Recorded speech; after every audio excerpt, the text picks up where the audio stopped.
Good morning, Aswad. Today I would like to tell you about my family tree.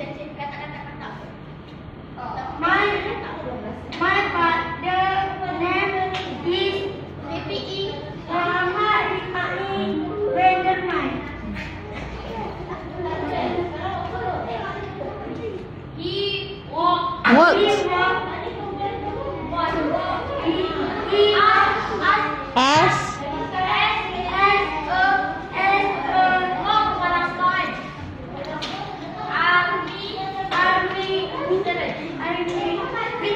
Yes, good. Thank you, Adam. My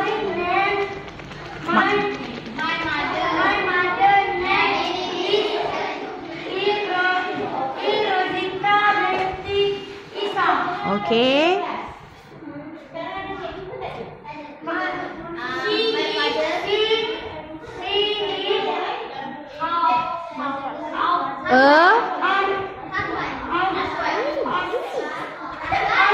Yes, good.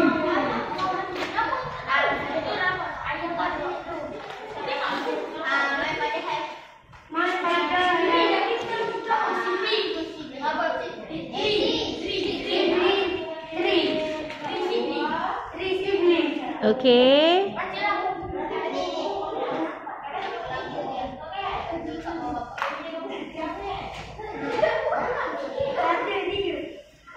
Huh? Just show the name. Okay.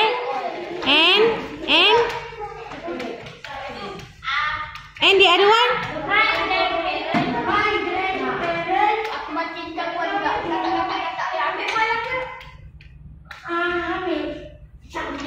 Hamid.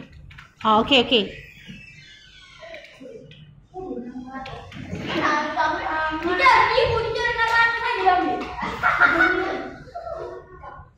Okay.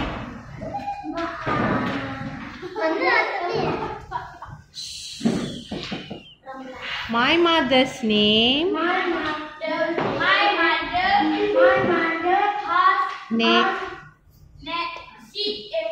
Wait. He didn't tell his mother's name first. My mother's name is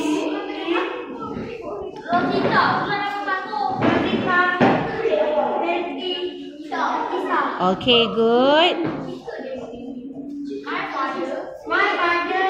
My mother has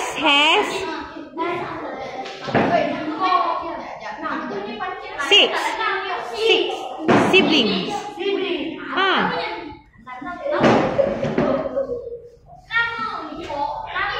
Wait, I have 6 siblings. Okay.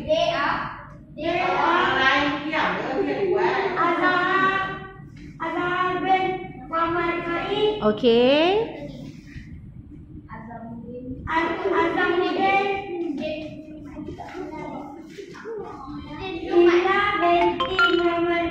Okay. Nurul Iza binti Ismail. Okay.